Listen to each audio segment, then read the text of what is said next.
Jake Morrison pressed his face against the small window of the transport ship. Stars stretched into thin lines as they dropped out of faster-than-light travel.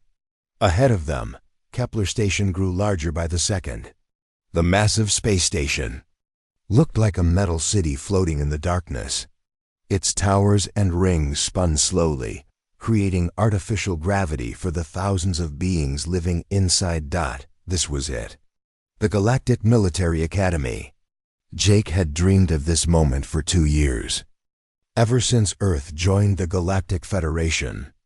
He was 19 years old and the first human ever accepted into the Academy's exchange program. His heart pounded as he thought about what lay ahead. The transport docked with a loud clang. Jake grabbed his single bag and followed the other passengers. Through the airlock. The station's main corridor was huge, with a ceiling so high he could barely see it. Beings from dozens of different worlds walked past him. Some had scales, others had fur or feathers. A few floated in mechanical suits, filled with strange gases. Jake felt very small and very human. He found his way to the Academy section of the station. The walls here were made of dark metal, and everything looked serious and military. Holographic displays showed class schedules and training announcements in dozens of different languages. Jake was glad his translator implant was working perfectly. At the registration desk, a tall blue-skinned alien with 4 arms checked his paperwork. Her name tag read Administrator Vilena. "Jake Morrison from Earth," she said, reading from her screen. Her voice had a musical quality that made Jake think of wind chimes. "You are assigned to Squad Omega, Dormitory Level 7, Room 247. Your first formation is tomorrow at 0600 station time." She handed him a datapad and a small metal badge. "This contains your schedule and Academy rules. The badge will open doors. You are authorized to enter. Do not lose it." Jake thanked her and made his way to the dormitory level. The corridors here were narrower, lined with doors marked with various alien symbols. Room 247 was near the end of the hall. Jake pressed his badge to the scanner, and the door slid open with a soft hiss. The room was larger than he had expected, with 4 beds arranged around the walls. 3 of them were already occupied by the strangest collection of beings Jake had ever seen. The first was enormous, easily 8 feet tall, with green scaly skin and arms as thick as tree trunks. Yellow eyes the size of dinner plates looked up from a datapad as Jake entered. When the creature smiled, Jake saw rows of sharp teeth that could probably bite through steel. "You must be the human," the giant said in a deep, rumbling voice. "I am Zefkar of the Drakneri people. Welcome to Squad Omega." Jake managed a nervous smile. "Nice to meet you. I'm Jake." On the second bed sat something that looked like a cross between a praying mantis and a suit of armor. 4 arms moved independently as she worked on what appeared to be a complex puzzle made of glowing cubes. Her head turned toward Jake, revealing large compound eyes that seemed to see everything at once. "Vexila, Hyvran soldier caste," she said in a clicking, buzzing voice. "I have heard much speculation about human capabilities. The reports are mixed." The third roommate was perhaps the strangest of all. Kuomul appeared to be made of living crystal, his body catching and reflecting the room's lights in rainbow patterns.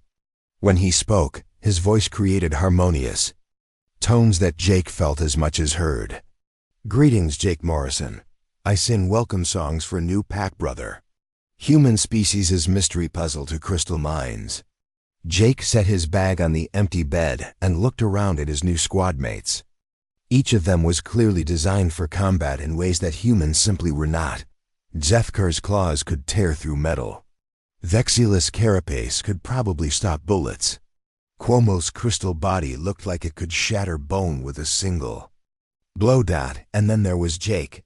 Average height, no natural weapons, no armor, no special abilities that he could see. Just a 19-year-old human who was good at math and fixing broken things. "So," Jake said, trying to sound confident, "what exactly do we do here?" Zethkar set down his datapad. "We train to become warriors worthy of the galactic defense. Force, combat exercises, strategy simulations, weapons training, survival courses, and once each month, the proving grounds." "What's that?" Vexella's compound eyes focused on him. "Combat trials. Each squad must survive using only what the environment provides. No manufactured weapons, no technology. Only natural abilities and whatever materials can be found." Jake felt his stomach drop. "And if you lose?" "Academic probation," Cuomo sang in minor tones. "Shame songs follow failure squads. Many leave academy after first loss." Before Jake could ask more questions, the door chimed and slid open. A figure in an instructor's uniform entered the room. He was another Draknari, but older than Zethkar, with scars covering his green scales. One of his eyes was milky white. Probably blind. A metal plate covered part of his skull. "I am Instructor Thanedos," he announced in a voice like grinding stone. His good eye swept over the squad before settling on Jake. "So, this is the human." Jake stood up straighter. "Yes, sir." Thanedos walked closer, studying Jake like he was examining a broken piece of equipment. "I have read the reports about your species. Weak bones, slow reflexes, no natural weapons. Soft skin that tears easily." He shook his massive head. "I do not understand why the Academy accepted a human for this program." The words stung, but Jake kept his expression neutral. "I'm here to learn, sir." "Learning requires surviving," Thanedos replied. He turned to address the entire squad. "Your first proving grounds trial is in 3 weeks. I suggest you begin preparing immediately. Squad Omega has never won a trial. With a human on the team, I expect that record to continue." He moved toward the door, then paused. "Morrison, the other squads will see you as weakness. They will target you first, hoping to eliminate your entire squad through your failure. Try not to die too quickly. It reflects poorly on the Academy." With that encouraging note, Instructor Thanedos left the room. Jake sat heavily on his bed. Around him, his squad mates returned to their activities, but he could feel their doubt.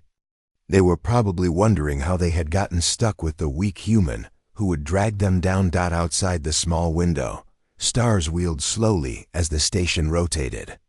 Somewhere out there was Earth, where humans had barely begun to explore. Their own solar system when aliens arrived and changed everything. Now Jake was here, millions of light years from home, surrounded by beings who could probably kill him without thinking about it. But as he unpacked his few belongings, Jake felt something stir inside him. It was not fear, exactly. It was more like curiosity. These aliens saw only his weaknesses. They saw soft skin and slow reflexes and no natural weapons. They had no idea what a human brain could do when it really started thinking. Jake's first week at the Academy was harder than anything he had ever experienced. Every morning started with physical conditioning that left him gasping for air while his alien classmates barely seemed to notice the effort. Combat training showed him just how outmatched he really was. In the sparring ring, Zethkar moved with surprising speed for his size. His claws could cut through practice dummies like they were made of paper. When he practiced against other Draknari cadets, the sound of clashing claws filled the air like sword fighting. Vexilla was even more impressive. Her 4 arms could attack and defend at the same time, creating a whirlwind of motion that was almost impossible to follow. Her natural armor turned aside practice weapons without leaving a mark. During agility courses, she could climb walls and leap between platforms that other species needed special equipment to reach. Cuomo's abilities were the strangest of all. The crystal being could focus his harmonic voice into directed sound, waves that could shatter targets or disorient opponents.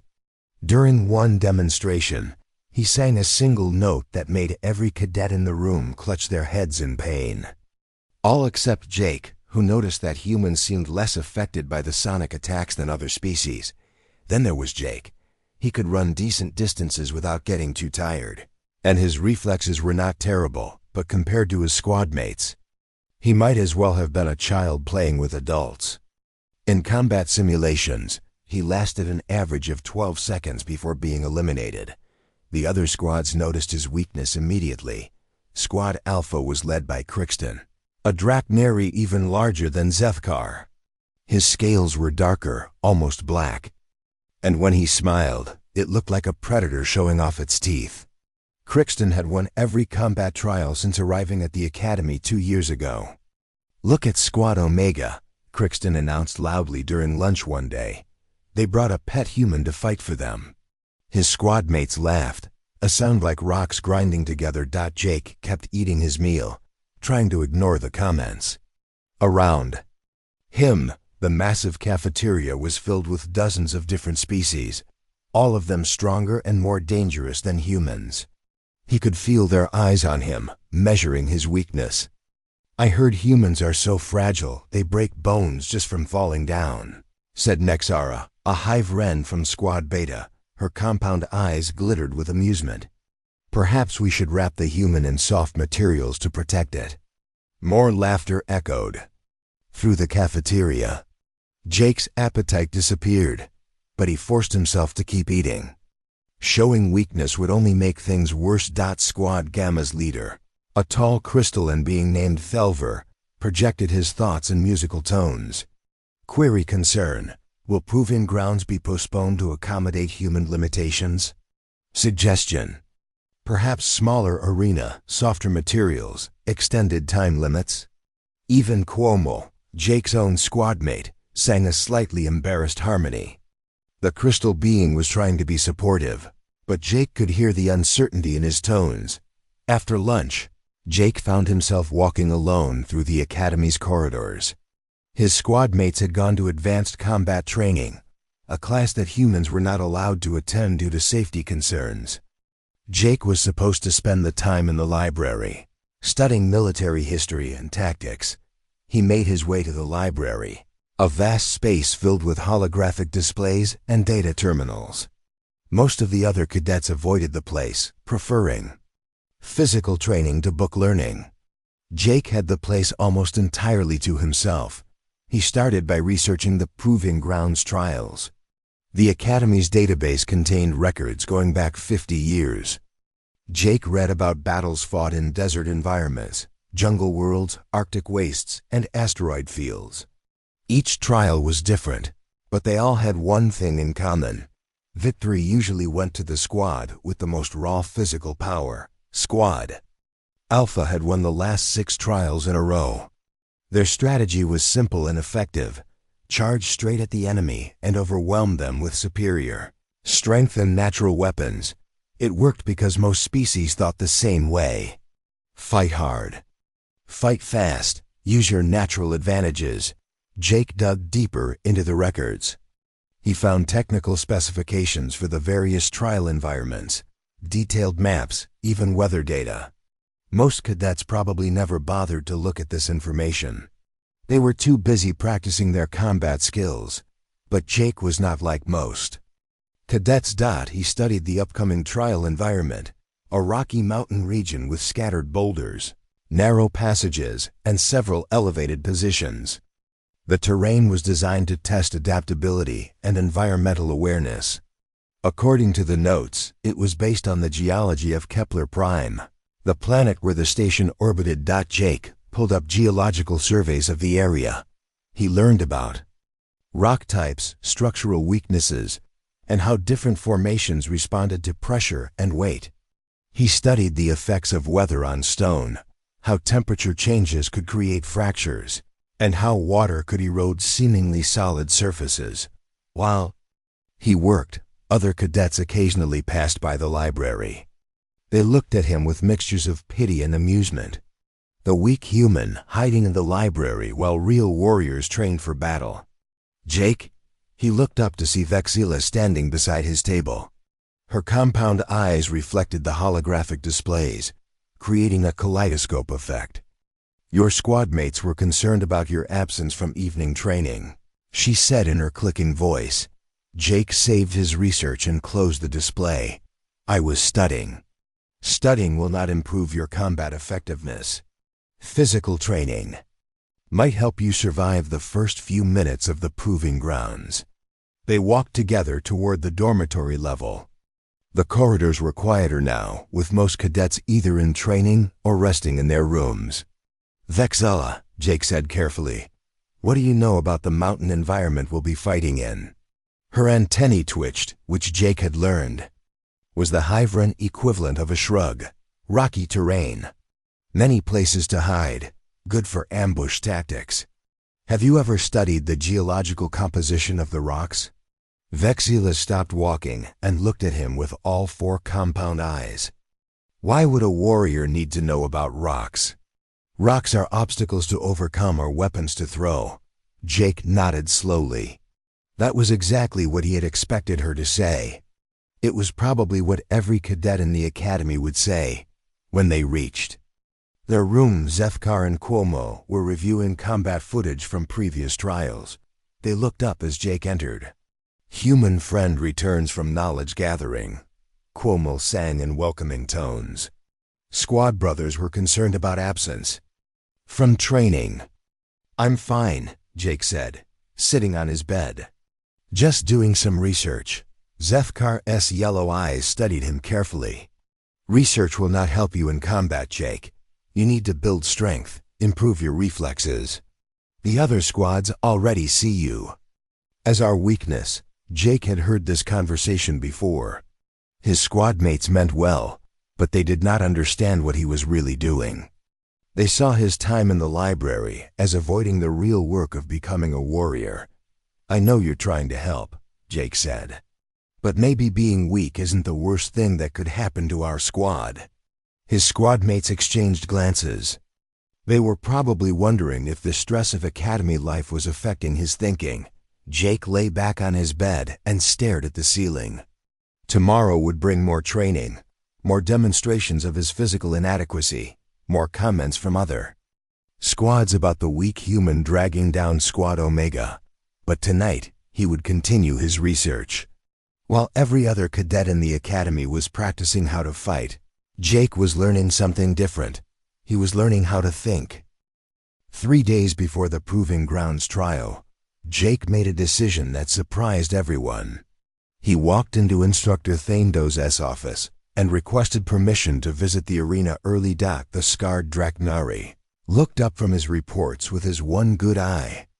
"Visit the arena? For what purpose?" "Familiarization, sir," Jake said, keeping his voice steady. "I want to see the terrain before the trial begins." Thaindos leaned back in his chair, which creaked under his massive weight.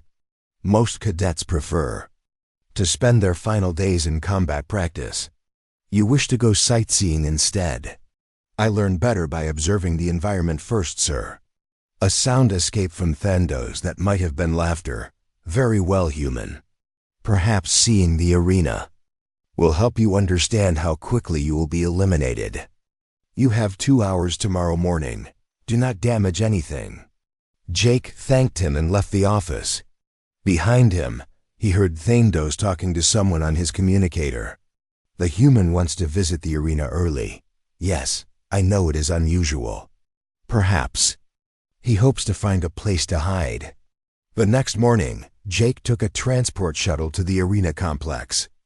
The proving grounds were located in a separate section of the station, designed to simulate different planetary environments. Today's destination was the mountain arena, a massive chamber filled with artificial rocks, cliffs, and narrow passages. Stepped into the arena and felt his breath catch. It was larger than he had imagined, easily the size of several football fields. Artificial sunlight streamed down from projectors in the ceiling, creating realistic shadows between the rocky formations. The air smelled of dust and stone. He walked slowly through the terrain, not just looking but really seeing. Every boulder, every crack in the artificial cliff faces, every narrow passage between rock formations. Jake pulled out his datapad and began making notes, sketching rough maps of the area. The rocks were not real stone, he discovered, but a synthetic material designed to look and feel authentic. When he tapped them with his knuckles, some gave off hollow sounds, while others were solid all the way through. The hollow ones were lighter, easier to move. The solid ones were positioned to look like natural outcroppings, but were actually carefully balanced. Jake found himself thinking like an engineer rather than a warrior. He saw stress points where weight could cause collapses. He noticed how some boulders were positioned as barely stable, held in place by smaller rocks that could be removed. He identified choke points where large numbers of fighters would be forced into narrow spaces. Most importantly, he began to see patterns. The arena was designed to encourage certain types of movement, wide areas where squads would naturally gather, high positions that looked defensible but were actually vulnerable to attack from multiple angles, paths that seemed like good escape routes but led to dead ends. Jake spent his entire 2 hours mapping these details. When the transport came to take him back, he had filled dozens of pages with notes and sketches. Back at the dormitory, his squad mates were reviewing combat footage from previous trials. They looked up as Jake entered, still covered in dust from the arena. "How was your scouting trip?" Zethkar asked. "Did you find good hiding places?" Jake sat on his bed and opened his datapad. "I found something better. I found weaknesses." Vexila's antennae twitched with interest. "Weaknesses in the terrain?" "Weaknesses in how everyone thinks about the terrain," Jake corrected. He showed them his sketches. "Look at this area here. It's where most squads will make their first stand. High ground, good visibility, multiple escape routes." Cuomo sang a questioning harmony. "Sounds like good tactical position." "Why his weakness?" Jake pointed to several smaller rocks positioned around the elevated area. "Because it's a trap waiting to happen. These support stones are the only things keeping that entire section stable. Remove them, and the whole position comes down." His squad mates looked at the drawings with new interest. Jake continued explaining his observations, showing them how the arena's design could be turned against itself. He talked about leverage and balance, about how small forces applied in the right places could create much larger effects. "You want to cause rock slides?" Zethkar asked, his yellow eyes gleaming. "I want to make the arena work for us instead of against us," Jake replied. "Every other squad will be thinking about how to fight each other. We'll be thinking about how to control the battlefield itself." Over the next 2 days, Jake began subtly influencing his squad mates' training.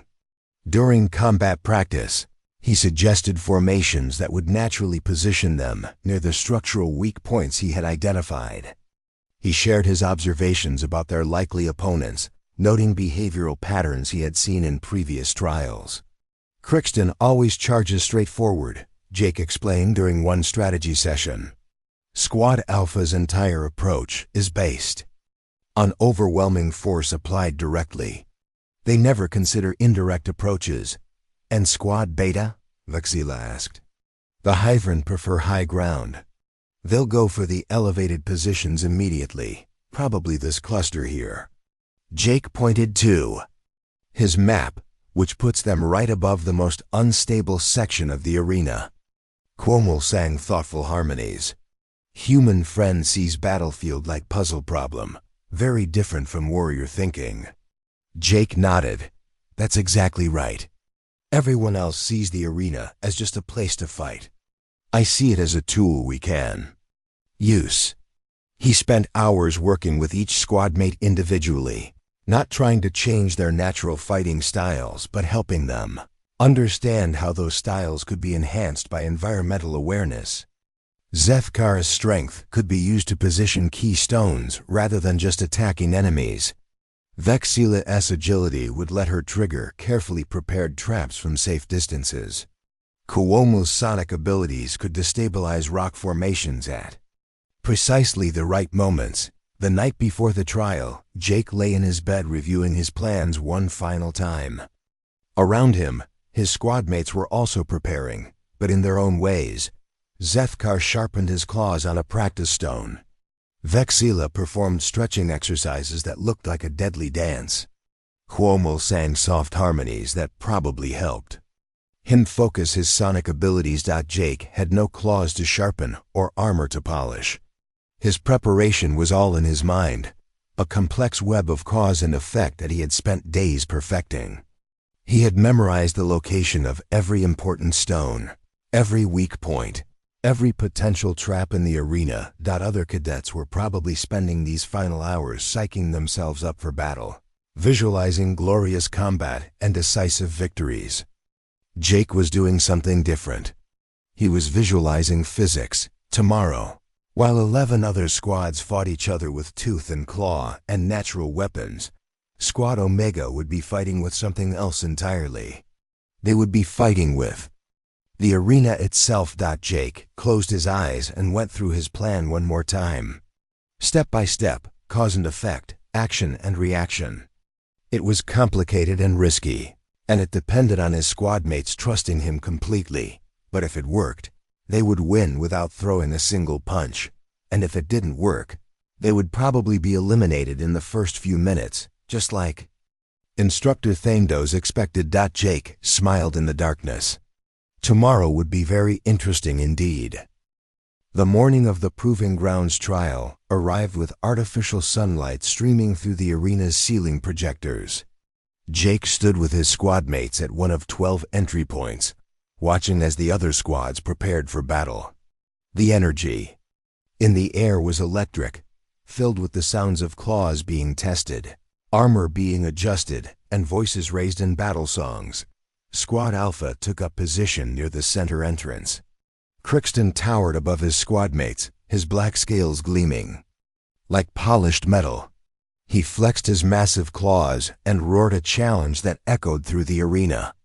The other Draknari in his squad answered with their own roars, creating a sound like thunder. Squad Beta's Hive Wren were already moving before the official start signal.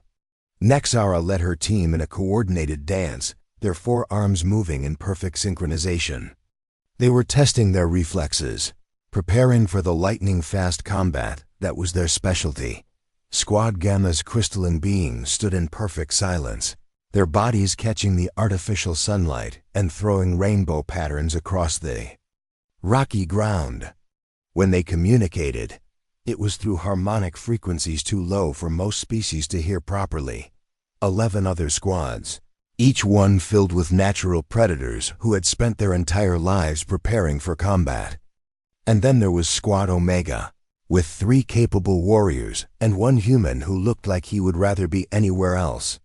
Instructor Thandos stood on an elevated platform overlooking the arena.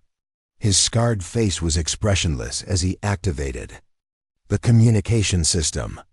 "Cadets," his voice boomed across the arena. "You know the rules. Last squad standing wins. Use only what the environment provides.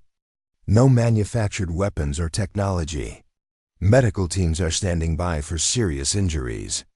Jake felt his heart pounding, but not from fear. This was it. Everything he had planned for, everything he had studied, was about to be put to the test. Begin. The arena exploded into chaos immediately. Squad Alpha charged straight toward the center of the arena, just as Jake had predicted. Crixton led the way, his powerful legs carrying him across the rocky terrain at incredible speed. Behind him, his squad mates spread out in an attack formation designed to overwhelm any opposition through sheer force. Squad Beta took the high ground, with Nexara Seam scaling the tallest rock formations with their natural climbing abilities. They moved like spiders across the stone surfaces, seeking elevated positions from which to strike down at their enemies. Other squads scattered in different directions, some seeking defensible positions, others forming hunting parties to eliminate weaker opponents first.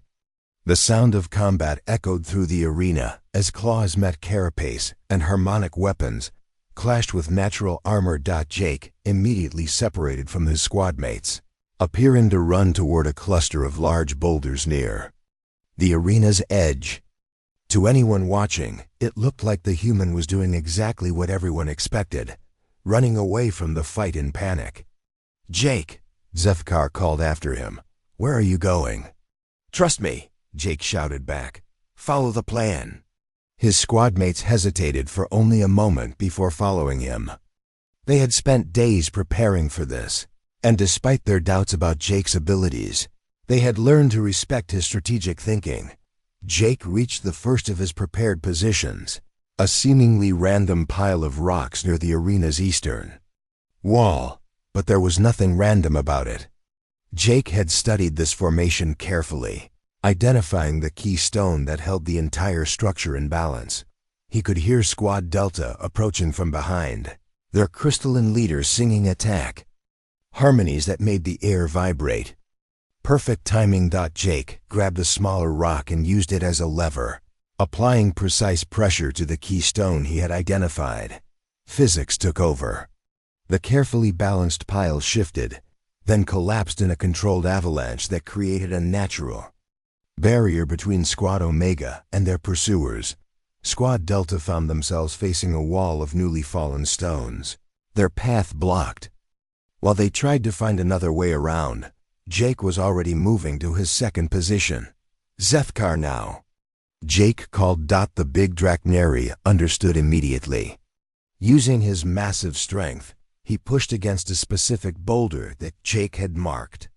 During his scouting trip, the rock rolled down a slight incline, gathering speed until it crashed into a support structure that held up part of the arena's artificial cliff face. The effect was spectacular. A section of the cliff collapsed in a roar of falling stone, eliminating two entire squads who had been fighting directly below. They were not seriously hurt, but they were buried up to their waists in rubble and clearly out of the competition. From her elevated position, Nexara saw what was happening and chittered orders to her squad. They began leaping from rock to rock, trying to reach Squad Omega before Jake could trigger any more traps. "Vexilla." Jake pointed to a narrow passage between two large formations. "Lead them through there." The Hyvern cadet used her superior agility to race toward the passage, making herself an obvious target. Squad Beta took the bait, following her into what they thought was a pursuit through narrow terrain, where their numbers would be an advantage. But Jake had studied this passage carefully. Halfway through, it widened into a small circular area surrounded by towering rock walls. It looked like a natural amphitheater, but it was actually a trap. As Squad Beta entered the circular area, Cuomo positioned himself on the rocks above them. At Jake's signal, the crystalline being sang a single, perfectly pitched note. The harmonic frequency resonated through the rock formations surrounding the circular area. Jake had calculated the exact pitch needed to destabilize the carefully balanced stones above. The sound waves triggered a controlled rock slide that sealed both entrances to the passage, trapping Squad Beta inside. They were not hurt, but they were completely unable to continue fighting. Another squad eliminated without Squad Omega throwing a single punch. The arena had gone strangely quiet. The remaining squads had stopped their own battles to stare at what Squad Omega was doing. In less than 10 minutes, they had eliminated 3 complete squads using nothing but the arena's own structure. Crixton's roar of rage echoed across the battlefield. Squad Alpha had been charging toward what they thought would be an easy victory over the weak human and his squad. Instead, they found themselves facing opponents who were rewriting the rules of combat. "Impossible," Crixton bellowed. "Humans do not fight this way." Jake stepped out from behind a boulder where he had been calculating his next move. "You're right," he called back. "Humans don't fight this way. We think this way." Squad Alpha charged toward them, claws extended and ready for close combat. Behind them, the remaining squads were also converging on Squad Omega's position, Recognizing that they were now facing the most dangerous opponents in the arena, Jake looked at his squad mates and smiled. Ready for Phase 2? Around them, the arena's remaining rock formations stood like sleeping giants, waiting for the right touch to bring them to life. Jake had spent days learning their secrets, and now it was time to wake them up. The real battle was about to begin. The arena had become Jake's playground. What had started as 12 squads was now down to 4, and Squad Omega had not thrown a single punch. The remaining teams stared at Jake and his squad mates with a mixture of fear and confusion. This was not how combat was supposed to work. Squad Alpha, Squad Gamma, and Squad Epsilon formed a loose alliance, recognizing that Jake's environmental manipulation made him the most dangerous opponent in the arena. They spread out in a wide circle, trying to surround Squad Omega while staying away from the obvious trap zones. Crixton pointed one massive claw at Jake. No more tricks, human. Face us in honest combat. Jake smiled and shook his head. Sorry, but there's nothing dishonest about using your brain. He gestured to Zefkar, who immediately understood. The big Drakneri grabbed a boulder and hurled it at a specific point on the arena wall. The impact triggered another prepared collapse, sending rocks tumbling into the path between Squad Alpha and Squad Gamma. Now the allied squads could not support each other as easily.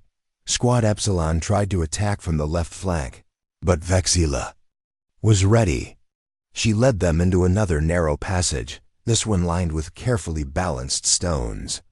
As they followed her, Jake called out coordinates to Meldot. The crystalline being sang a complex harmony, his voice creating standing waves that resonated through the rock formations. One by one, the balanced stones toppled inward, creating a natural maze that trapped Squad Epsilon in a series of dead-end passages. How is he doing this? Demanded Thelver, Squad Gamma's leader. His musical voice carried notes of genuine alarm. Jake heard the question and decided to answer. Physics, he called back. Leverage, balance, resonance frequency, structural engineering. Things they probably don't teach in combat class. Squad Alpha was getting frustrated. Crixton tried to charge directly at Jake, but found his path blocked by a new barrier of fallen rocks. Every route he chose led to another trap, another dead end, another carefully prepared obstacle. Stand still and fight, Crixton roared. Why would I do that? Jake replied, already moving toward his next position. You're bigger, stronger, and have natural weapons. Fighting you directly would be stupid. Behind Crixton, his squad mates were having their own problems. Every time they tried to advance, the ground itself seemed to work against them. Rocks shifted under their feet, passages closed behind them, and stable-looking formations turned out to be elaborate traps. Squad Gamma made one last coordinated attempt to reach Squad Omega. The crystalline beings moved in perfect harmony, their bodies reflecting the arena's artificial sunlight like living prisms. They sang a battle song that made the air vibrate with harmonic power, but Jake had been waiting for this. He had studied Kumul's abilities carefully and learned something important about crystalline physiology. Their harmonic powers worked both ways. They could project destructive frequencies, but they were also vulnerable to the right counter-harmonics. Kumul, Jake said quietly, remember what we practiced. The interference pattern. Kumul sang a complex melody that seemed to twist through the air like a living thing. His notes created interference patterns with Squad Gamma's battle song, causing their harmonics to cancel each other out. Instead of a powerful sonic weapon, they produced only discord and confusion. While Squad Gamma struggled with their disrupted coordination, Jake led them toward the arena's center, where the largest and most complex of his traps waited. It was a masterpiece of engineering, a series of interconnected rock formations that looked like natural terrain, but were actually a carefully designed machine. The crystalline beings followed, thinking they were pursuing a fleeing enemy. They entered the central area just as Jake had hoped, positioning themselves in exactly the right spots. "Now," Jake said. Zethkar applied his strength to a specific lever point. Vexilla triggered a pressure plate with her precise timing. Cuomo sang the exact frequency needed to destabilize a key support structure. The entire center of the arena transformed. Rocks shifted and rolled, passages opened and closed, and what had looked like solid ground became a complex mechanism of moving. Stone. Squad Gamma found themselves caught in a maze that changed around them, with walls rising and falling according to Jake's design. They were not hurt, but they were completely trapped, unable to move or coordinate their attacks. Another squad eliminated. Through pure engineering, that left only Squad Alpha, and Crixton was furious. "Enough games," he bellowed. "I will tear you apart with my bare claws." The big Draknari charged across the arena, his squad mates close behind. They had given up on tactics and were relying on pure aggression to overwhelm Jake's tricks. But Jake had saved his best trap for last. He led Squad Alpha through a series of narrow passages, letting them think they were finally cornering their prey. The passages formed a spiral pattern that led toward the arena's outer wall, where Jake had spent considerable time preparing his final surprise dot. As Crixton and his squad rounded the last corner, they found themselves in a circular depression, surrounded by towering rock walls. It looked like a natural formation, but Jake had modified it carefully during his preparation time. "Nowhere to run now, human." Crixton snarled. Jake looked up at the rocks surrounding them and smiled. "Actually, I'm exactly where I want to be." He picked up a small stone and threw it at a specific point on the wall above them. The stone struck a carefully positioned trigger, and the entire formation came to life. Rocks began to fall in a precisely controlled pattern, not randomly but according to Jake's design. Instead of a dangerous avalanche, it was more like a mechanical trap, with each stone falling into exactly the right position to create a natural prison. Crixton and his squad mates found themselves buried up to their necks and carefully arranged. Rubble. They could not move, could not attack, could not do anything except admit defeat. They were completely unharmed but totally immobilized. The arena fell silent except for the settling sounds of the last few stones finding their places. Squad Omega stood alone in the center of the proving grounds, victorious without a single member, taking or giving a serious blow. Around them, the other 11 squads were trapped, buried, or eliminated, all through Jake's understanding of physics and engineering. From his observation platform, Instructor Thandos stared in shock. In 50 years of running proving grounds trials, he had never seen anything like this. A human with no natural weapons had just defeated some of the galaxy's most formidable young warriors using nothing but rocks and mathematics. The instructor activated his communicator with a shaking hand. "Medical teams to the arena. Not for injuries, but for excavation. We need to dig out a lot of very embarrassed cadets." Jake's squad mates looked at him with new respect. Zethkar's yellow eyes gleamed with admiration. "I have never seen anything like that, Jake. You turned the entire arena into a weapon." Vexilla clicked her mandibles, and what Jake had learned was the Hyvran equivalent of amazed laughter. Human thinking is very different from warrior thinking. Much more dangerous than we realized. Cuomo sang harmonies of victory and celebration, his crystalline body throwing rainbow patterns across the rocky ground. Pack Brother Jake brings new understanding of what strength means. As medical teams began the process of extracting the buried cadets, Jake looked around at the arena he had transformed. Every trap, every falling stone, every clever manipulation had worked exactly as he had planned. He had proven something important today. Humans might not have claws or armor or sonic weapons, but they had something else. They had the ability to see problems differently, to find solutions that no one else would even think to look for. The weak human had just taught the galaxy a new lesson about the power of thinking.